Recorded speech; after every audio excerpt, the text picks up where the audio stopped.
사도행전 1장 12에서 26절 말씀입니다. 제자들이 감람원이라 하는 산으로부터 예루살렘에 돌아오니 이 산은 예루살렘에서 가까워 안식일에 가기 알맞은 길이라.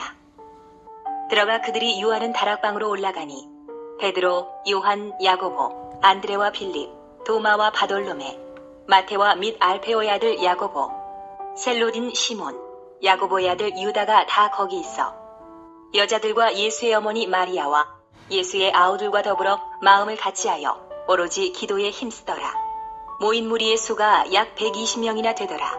그때에 베드로가 그 형제들 가운데 일어서서 이르되, 형제들아, 성령이 다윗의 입을 통하여 예수 잡는 자들의 길잡이가 된 유다를 가리켜 미리 말씀하신 성경이 응하였으니 마땅하도다.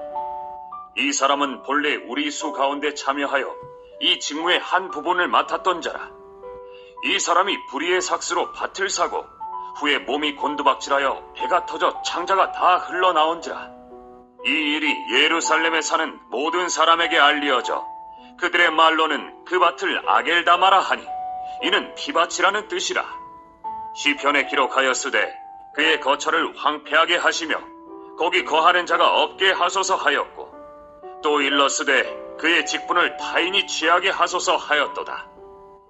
이러함으로 요한의 세례로부터 우리 가운데서 올려져 가신 날까지 주 예수께서 우리 가운데 출입하실 때에 항상 우리와 함께 다니던 사람 중에 하나를 세워 우리와 더불어 예수께서 부활하심을 증언할 사람이 되게 하여야 하리라. 하거늘 그들이 두 사람을 내세우니 하나는 바사바라고도 하고 별명은 유수도라고도 하는 요셉이요 하나는 마띠아라.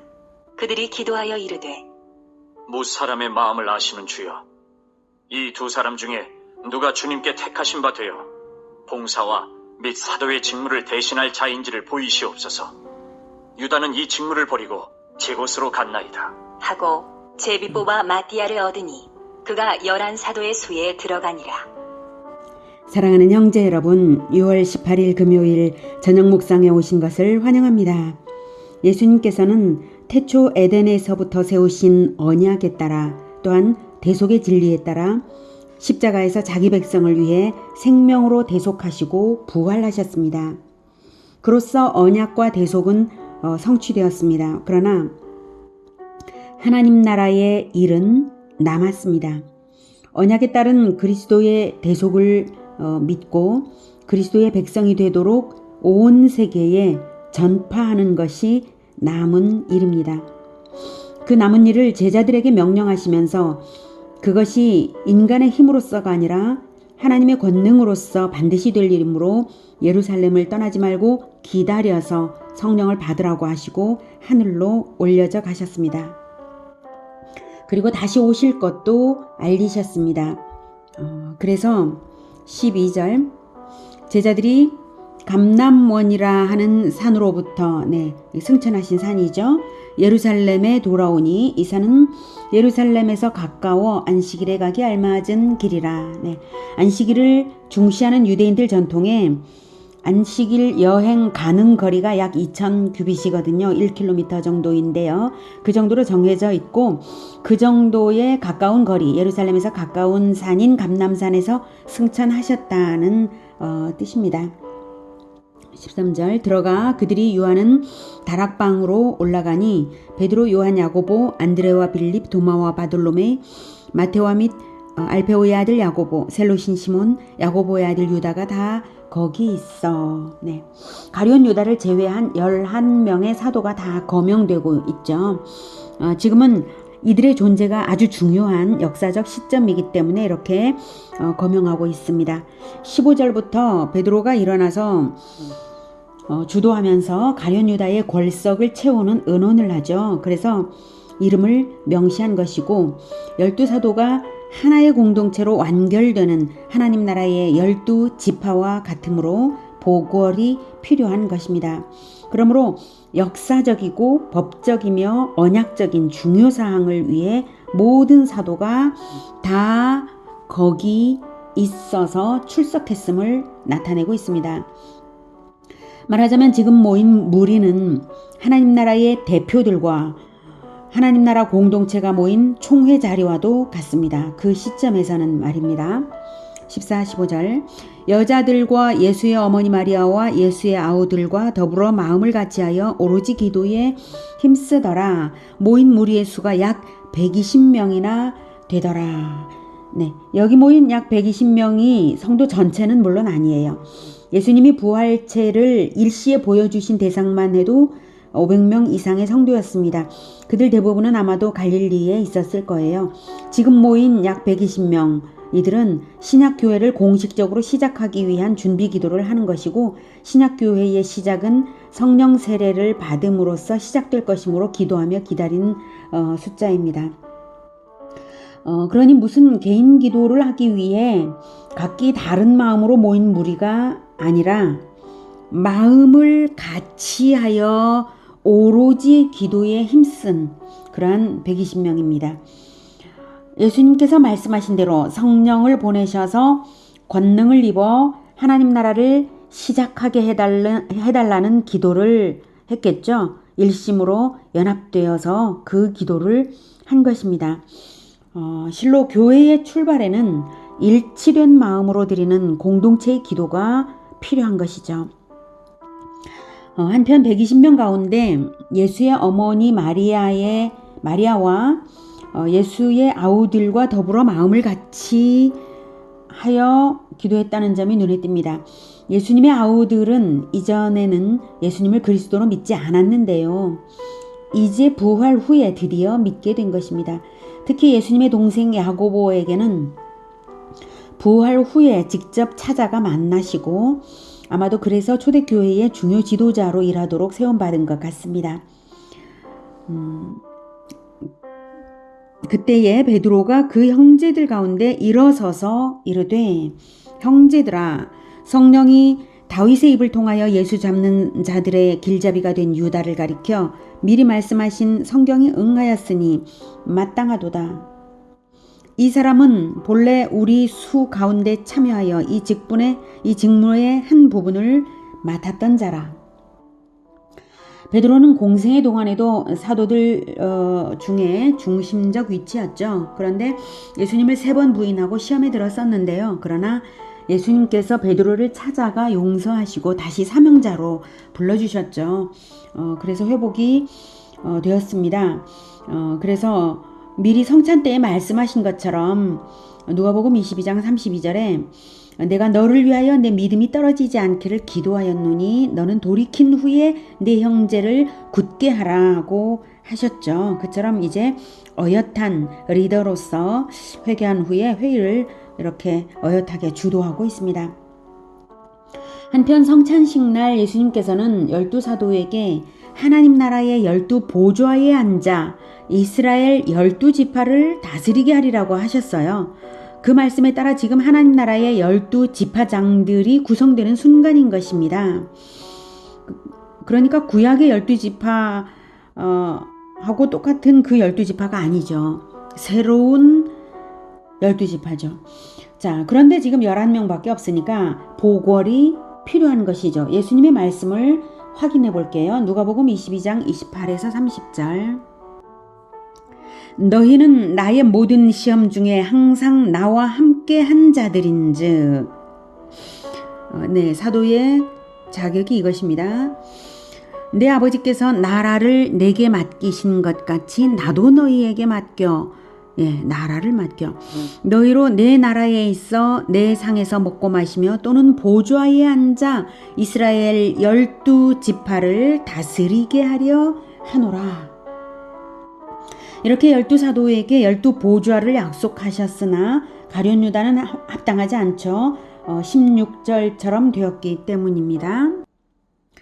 형제들아 성령이 다윗의 입을 통하여 예수 잡는 자들의 길잡이가 된 유다를 가리켜 미리 말씀하신 성경이 응하였으니 마땅하도다. 네, 시편 69편에 이렇게 다윗의 입을 통해서 예언이 된 것을 말하는 것이고요. 다윗이 성령으로 노래한 메시아 예언시입니다. 그것이 가룟 유다에 대한 것이라고 해석하여 말한 것입니다. 그 부분 확인하죠. 시편 69편 24에서 28절. 주의 분노를 그들의 위에 부으시며 주의 맹렬하신 노가 그들에게 미치게 하소서. 그들의 거처가 황폐하게 하시며 그들의 장막에 사는 자가 없게 하소서. 무릇 그들이 주께서 치신 자를 핍박하며 주께서 상하게 하신 자의 슬픔을 말하였사오니 그들의 죄악에 죄악을 더하사 주의 공의에 들어오지 못하게 하소서. 그들을 생명책에서 지우사 의인들과 함께 기록되지 말게 하소서. 이렇게 생명책에서 지워달라고 기도한 것이니 가룟 유다가 구원에서 떨어져 나가는 것이고 그 결과는 회개가 없는 그에게 마땅한 결과인 것입니다. 18절 이 사람이 불의의 삭스로 밭을 사고 후에 몸이 곤두박질하여 배가 터져 창자가 다 흘러나온지라. 이 일이 예루살렘에 사는 모든 사람에게 알려져 그들의 말로는 그 밭을 아겔다마라 하니 이는 피밭이라는 뜻이라. 이 괄호 부분은 베드로의 말이 길게 이어지는 가운데 중간에 누가가 삽입한 부분인 것 같습니다. 예수님을 체포하도록 지목하고 길잡이가 된 대가로 받은 은 30으로 밭을 샀다고 하는데요. 실은 가룟 유다가 그 은 30을 도로 대제사장들에게 던졌는데 그 돈으로 그들이 대제사장들이 밭을 사서 나그네의 묘지로 삼았거든요.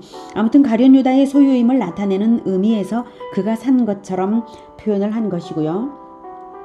가룟 유다는 스스로 목매어 죽었습니다. 아마도 목맨 나뭇가지가 꺾였을 것이고 그래서 배가 떨어져서 그래서 배가 터진 것을 말하는 것입니다. 20절 시편에 기록되었으되 그의 거처를 황폐하게 하시며 거기 거하는 자가 없게 하소서 하였고 또 일렀으되 그의 직분을 타인이 취하게 하소서 하였도다. 방금 읽은 시편 69편 25절을 말하는 것이고요. 가룟 유다가 주님을 배반함으로 말미암아 언약이 제공하는 혜택이 완전히 취소되고 멸망당해서 대가 끊긴 것이며 그의 사도의 직분은 타인에게 넘어가는 것이 당연한 것입니다. 이 직분이 보좌에 앉아 이스라엘 12지파를 다스리게 하려 하노라 하시던 바로 그 놀라운 직분, 사도의 직분이 정말 얼마나 대단합니까? 그렇기 때문에 너무 대단한 직분이어서 대충 하면 안 되는 거예요. 21절 이러함으로 요한의 세례로부터 우리 가운데서 올려져 가신 날까지 즉 공생의 기간 동안 주 예수께서 우리 가운데 출입하실 때에 항상 우리와 함께 다니던 사람 중에 하나를 세워 우리와 더불어 예수께서 부활하심을 증언할 사람이 되게 하여야 하리라 하거늘. 사도로 선정되기 위한 자격 조건인데요. 절대적으로 중요한 자격은 증언하기에 합당해야 합니다. 공생의 동안 예수님과의 동행이 절대적이죠. 동행을 해야 본 것이 있고 들은 것이 있고 아는 것이 있어서 증언을 할 거 아니겠습니까? 예수님께서도 십자가 지시기 전날 밤에 말씀하시기를 너희들이 처음부터 나와 함께 있었으므로 증언하느니라 라고 말씀하셨고요. 이게 요한복음 15장 27절에 나온 말씀입니다. 너희도 처음부터 나와 함께 있었으므로 증언하느니라. 그 다음은 부활하심을 증언해야 합니다. 부활하심을 증언할 사람이어야 합니다. 예수님의 공생애의 모든 행적뿐만 아니라 이제 부활하심을 증언해야죠. 공생애 동안의 동행이 중요한 이유가 증언 때문이니까 증언의 사명을 다하지 않을 사람은 안 되죠. 그래서 부활도 다 공생애와 부활 모두를 증언할 사람이어야 합니다. 그냥 알고 있는 것만으로는 안 된다 이것입니다. 그러므로 사도 선출의 목적은 증언입니다. 그저 자리를 채우는 것이 결코 아닙니다. 사도들의 증언이 없다면 예수님의 공생애는 전파되지 않을 테니까요. 사도들이 예수님 말씀처럼 보좌에 앉아 이스라엘 12지파를 다스리게 하려 하노라 하신 말씀처럼 하나님 나라의 통치권까지 가지는 것은 절대적으로 증인의 역할 때문이라는 것입니다. 그러므로 12사도의 뒤를 이어서 오고 오는 모든 교회의 모든 복음 전도자, 부활의 증인들에게도 만국을 다스리는 권세를 주셨음을 아시기 바랍니다. 요한계시록 2장 26, 27절에 이기는 자와 끝까지 내 일을 지키는 그에게 만국을 다스리는 권세를 주리니 그가 철장을 가지고 그들을 다스려 질그릇 깨뜨린 것과 같이 하리라. 나도 내 아버지께 받은 것이 그러하니라. 이렇게 끝까지 내일을 지키는 그에게 만국을 다스리는 권세를 주겠다고 하셨어요. 자, 다만 12사도의 절대적 지위는 구약 이스라엘의 12지파의 12조상처럼 각 지파의 수장으로서의 지위라는 점에서 모든 전도자들, 모든 부활의 증인들보다도 독보적인 것입니다. 23절 그들이 두 사람을 내세우니 하나는 바사바라고도 하고 별명은 유스도라고 하는 요셉이요 하나는 마띠아라. 요셉이 좀 더 유명한 사람인 것 같죠. 그런데 결과적으로 선택은 마띠아가 되었어요. 24절 그들이 기도하여 이르되 무사람의 마음을 아시는 주여 이 두 사람 중에 누가 주님께 택하신 바 되어 봉사와 및 사도의 직무를 대신할 자인지를 보이시옵소서. 유다는 이 직무를 버리고 제 곳으로 갔나이다 하고 제비 뽑아 마띠아를 얻으니 그가 11사도의 수에 들어가니라. 사도를 선출 및 제비 뽑기의 방법을 겸하여서 세우고 있습니다. 첫째는 자격 조건에 맞는 사람들을 선출했고 그 다음 두 번째 기도로서 하나님의 주권에 맡겼죠. 그래서 제비 뽑기를 했습니다. 이렇게 해서 마띠아가 정해졌습니다. 제비뽑기 방법은 구약시대부터 하나님의 주권적 임명의 방법이기도 했습니다. 그래서 교회 공동체의 선출과 공인 과정에 하나님의 주권적 개입으로 세워진 것이므로 공동체적 공인과 그 권위가 분명해진 것입니다. 자, 이로써 마띠아의 사도권이 분명해졌을 뿐만 아니라 신약교회 공동체가 예수 그리스도의 언약 백성 공동체인 것이 자치적 활동을 통해서도 확실시된 의의가 있습니다. 이제 이 공동체는 12사도의 계보를 따라 12지파로 구성된 하나님 나라가 될 것입니다. 야고보서에도 12지파라고 했어요. 야고보서 1장 1절 하나님과 주 예수 그리스도의 종 야고보는 흩어져 있는 12지파에게 문안하노라. 이 12지파가 구약의 12지파이겠습니까? 아니죠. 신약의 12지파를 말하는 겁니다. 또한 요한계시록도 12지파 12사도를 승인해서 완성된 하나님 나라를 이렇게 말합니다. 요한계시록 21장 10에서 14절 성령으로 나를 데리고 크고 높은 산으로 올라가 하나님께로부터 하늘에서 내려오는 거룩한 성 예루살렘을 보이니 하나님의 영광이 있어 그 성의 빛이 지극히 귀한 보석 같고 백옥과 수정같이 막더라. 크고 높은 성곽이 있고 12문이 있는데 문에 12천사가 있고 그 문들 위에 이름을 썼으니 이스라엘 자손 12지파의 이름들이라. 그러니까 예루살렘 하늘 예루살렘의 12문에 12지파의 이름이 있는데요. 동쪽의 세문, 북쪽의 세문, 남쪽의 세문, 서쪽의 세문이니 그 성의 성곽에는 12기초석이 있고 그 위에는 어린 양의 12사도의 12이름이 있더라. 라고 말하고 있습니다. 12지파 12사도로 계보가 이루어져서 생명책에도 계보를 따라 기록될 것은 충분히 자연스럽게 짐작되는 것입니다. 지금 예루살렘 성의 성곽의 기초석이 12사도라는 것은 천국의 하나님 나라의 기초가 이 12사도를 통해서 기초가 형성이 되어서 이루어진다 이 뜻이죠. 들어가는 문도 마찬가지 12지파의 이름이 있잖아요. 그래서 이 12지파 12사도로 계보가 이루어지는 것이고 생명책에도 그 계보를 따라 기록될 것이 짐작된다고 말씀드렸습니다. 이어지는 사도행전의 기록들로 보아도 초대교회가 12사도 중심으로 세워지고 목회가 되었습니다. 우리가 비록 눈앞에는 생명책이 없어서 우리가 어느 계보에 속하는지 알지 못하지만 예수님의 12사도 중 어느 한 계보에 속한 것은 분명합니다. 구약 이스라엘 12지파가 분명한 계보를 이루었듯이 말입니다. 오늘날 교회 공동체를 무시하고 개인이 외따로 신앙생활을 하여 구원을 얻을 수 있다고 생각하며 소위 가나안 성도라고 하여서 교회에 안 나가는 성도들이 있다고 합니다. 정말 그들에게 구원이 있을까요? 교회 공동체에 다시 연합되어 들어간다면 몰라도 언제까지나 외따로 있어서 구원받을 사람은 없다고 봅니다. 생명책 어디에 어떻게 계보가 되어 있겠습니까? 혼자 있는데. 반드시 공동체에 속해 있어야 합니다. 예수님은 공동체에 함께 하시겠다고 말씀하셨거든요. 마태복음 18장 20절에도 두세 사람이 내 이름으로 모인 곳에는 나도 그들 중에 있느니라 라고 하셨습니다. 두세 사람은 공동체를 이루는 최소한의 숫자죠. 이렇게 공동체, 내 이름으로 모이는 공동체에 함께 있다고 예수님께서 말씀하셨습니다. 혼자라면 교회로 돌아가든지 교회를 세우든지 반드시 공동체여야 한다는 사실입니다. 오늘 마띠아를 뽑아 신약교회의 기초 지도 조직을 보궐하는 것은 하나님 나라 공동체라는 것을, 하나님 나라가 공동체라는 것을 분명하게 보여주는 것입니다. 교회는 하나님 나라 공동체입니다. 그러기에 예수님처럼 서로 사랑하라고 하신 새 계명을 주신 것이고요. 하나가 되게 하시려고 성령을 보내신 것입니다. 교회 공동체에 뜨겁게 연합하면서 함께 부활의 증인이 되고 그리스도 안에 함께 구원과 축복을 함께 누리는 우리 모두가 되기를 축복합니다. 기도하겠습니다. 하나님, 우리를 예수 그리스도 안에서 공동체로 불러주셔서 함께 부활의 증인이 되도록 불러주신 걸 정말로 감사합니다.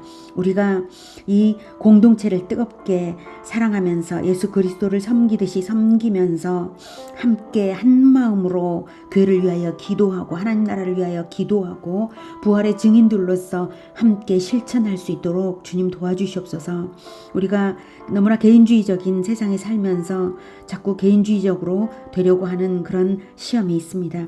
하나님, 우리를 붙들어서 이러한 시험에, 개인주의와 이기주의의 시험에 빠지지 않고 함께 모이기를 힘쓰고 서로 예수님처럼 십자가를 지면서 각자가 십자가를 지면서 서로를 사랑하는 그런 우리 공동체가 되게 주님 도와주시옵소서. 예수님 다시 오시는 날까지 이 공동체를 끝까지 이 생명력이 끊어지지 않고 확산되고 뜨겁게 사랑하는 교회가 되게 주님 도와주시옵소서. 예수 그리스도 이름으로 기도드립니다.